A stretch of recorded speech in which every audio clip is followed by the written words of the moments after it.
Assalamualaikum. We're from Gen Z, which is Generation Z. We'll cover about the risk of gas hydrates in oil production system. There are three members in the group, which, which are Muhammad Afi Hafiz bin Kamar Arifin, Muhammad Firdaus bin Muhammad Azuhan, and Lukman Hakim bin Ja'far.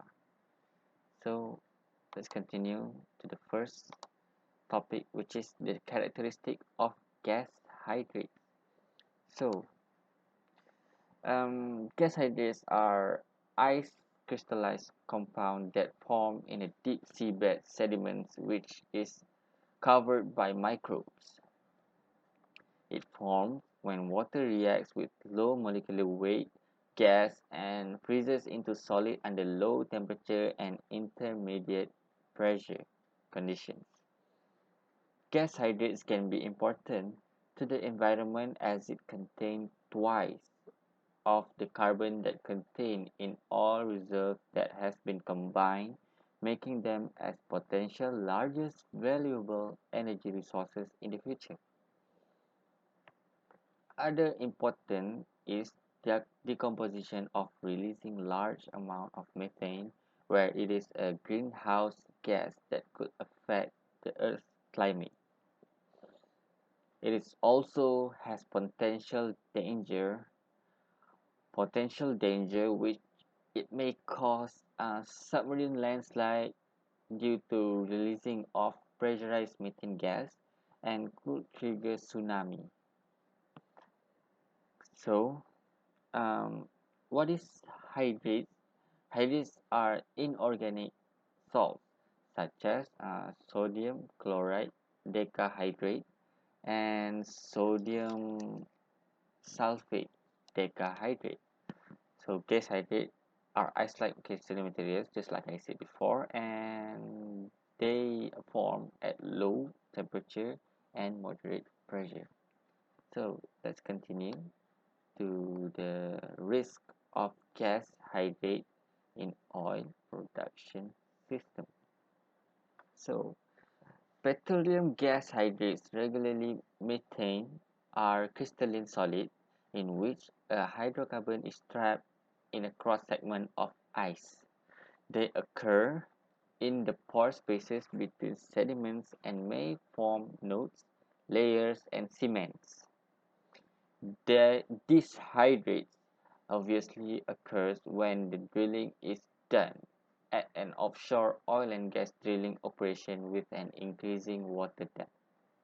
So the lower the water depth, the lower the depth, the higher the chance of hydrates will be formed. Gas hydrates are found normally under sea drags or inside mainland sedimentary stone developments. So, on the off chance that the shallow residue which comprise the gaseous petrol experience at profound water bearing, this gas will enter the bearing liquid to form gas hydrate arrangement with high pressure and under low temperature. Gas hydrates could without much easily form if the mud circulation was halted and gas will go penetrate the drilling liquid if the bearing liquid utilized was not hydrate repressed. This will generate an unexpected gas kick and may block the pipe, annular clearance, or blowout preventer. As there is a higher probability that adequate hydrate particles will get in touch with one another and stay together, subsequently it will expand and stopping propensity as the water cut increments. Furthermore, solid hydrate can plug, choke, and well kill lines and will cause well control problems. A blockage of flow at low spots will occur where water tends to form because of sudden hydrate formation. So there are four methods that usually used to prevent this risk. So first, the chemical methods, which is they normally use an inhibitor. So they use a thermodynamic inhibitor or a low dosage inhibitor. Next would be the thermal method, which they use an insulation process. Uh, Other than that, they use a hydraulic method uh, through depressurization. And lastly, they use a process solution or normally called as water reduction. Yeah, they're using of inhibitors. So for the first inhibitor, which is the thermodynamic inhibitor, MEG or monoethylene and methanol are utilized in diminishing the hydrate stage, moving it to the outrageous condition. So it lessens the water atoms, which is accessible to communicate with the light gas. But it had a few setbacks with the quality problems. So methanol, which is they have a low molecular mass of 32, it straight vaporized into the gas phase, and then it mixed with the gas to free the water accumulation. But due to its composition of highly flammable, toxic, and it slightly poisons the catalyst in the downstream system. So MEG or monoethylene glycol are used, are preferred in that condition because they have a high molecular mass, which is around 62, and it is non-volatile, so which makes we can minimize the loss to the gas phase, and it is usually injected as liquid. MEG can be recovered uh, due to removal of water. So they are the advantage and disadvantages of the methanol and the monoethylene glycol. So the disadvantage, as I said, for methanol, it has impact of methanol contamination in downstream, which is it poisons the catalyst. Losses of methanol to gas and condensate phases can be significant because it's volatile. It has a low flash point and environmental limitation on overboard discharge. But the advantages of the methanol move straight, it move hydrate formation MEG in a mass basis. It is less viscous. It is less likely to cause a salt precipitation, and surely the using of methanol is relative cost of generation system. Methanol is like low than MEG. For MEG, the advantages is it is easy to recover, or which is have efficiency of 99%. It is a low gas and condensate solubility. But the disadvantage of the MEG, it is high capacity, and it will the pump requirement for using MEG will be high. And secondly, it will be less applicable for restarts, which it stays with the aqueous phase at the bottom of pipe. And lastly, it will be more likely to cause salt precipitation if we are using MEG rather than methanol.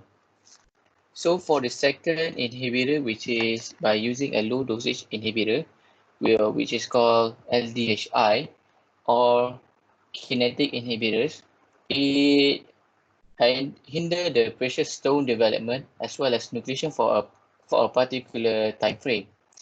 It, fosters the collection by making a hydrophobic apparent. So the benefits of these inhibitors are they are ecologically agreeable and can be worked easily, and it don't rely upon subcooling temperatures.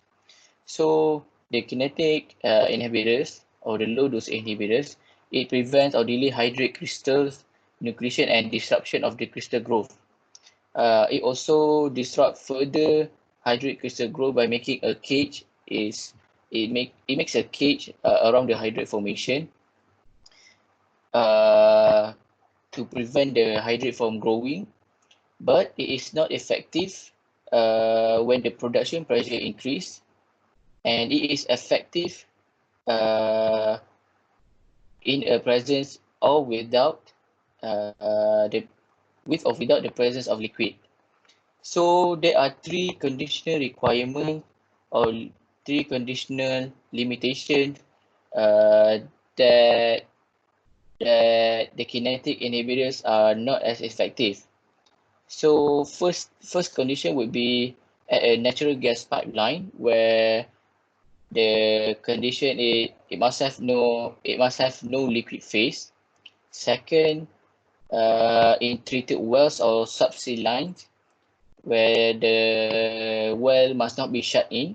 And thirdly, under extraordinary high subcooling conditions of deep water cooperation. During the old days, uh, they used one of the easiest way to supply heat is by uh, just burn the pipeline. So by using a combustible material, which is in a close contact at the close contact range at the pipeline.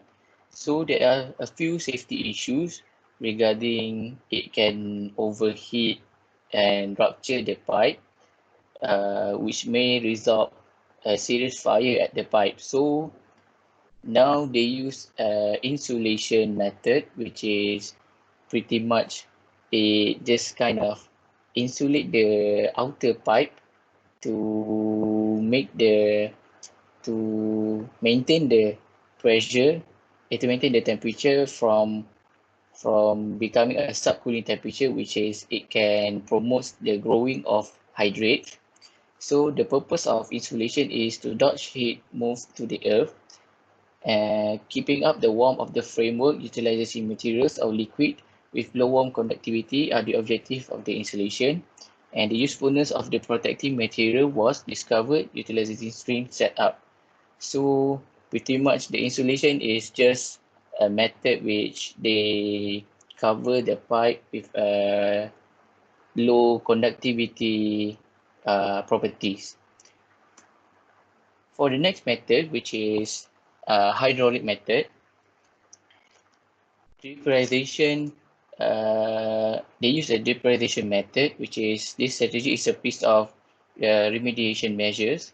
It tends to be actualized in boring or creation tasks. It puts the hydrate zone. It meant to put the hydrate zone outside of the framework conditions. It can be actualized from two or one part of the blockage. It is prescribed to actualize a two-side depressurization because of security threat. So depressurization is a common technique to remediate hydrate blockage in the pipeline. By lowering the pressure, will decrease the hydrate formation temperature. So the mechanism is it can be done from one part or two parts of the blockage. Although it is done by one part, just like I said, it is advised to do two sides of the blockage because of security threat, which it can make the hydrate into a rapid shot or known as water reduction. So it diminishes the measure of water which is accessible to shape hydrates. It can be used either in gas or oil frameworks is the basic procedure arrangement, but it has a few difficulties related with water evacuation process since hydrate can frame in any event. So this process basically use a four-phase hydrate equilibria, which is firstly is measured the temperature and the pressure is measured by using a help gas. So the help gas is carbon dioxide, nitrogen, and CH4. So with the presence of the help gas, the chlorinated hydrocarbon, and water, it can reduce the hydrate forming pressure. So since I said it has a few difficulties related with water evacuation, process in hydrate can fail in any events if the concentration of water is low.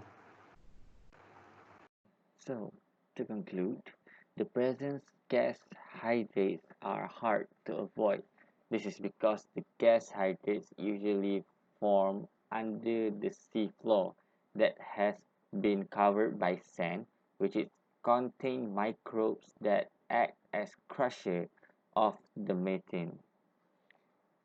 And there are several ways or methods to reduce the risk caused by the gas hydrates to the oil production system, which are the chemical methods, the thermal methods, the hydraulic methods, and the process solution.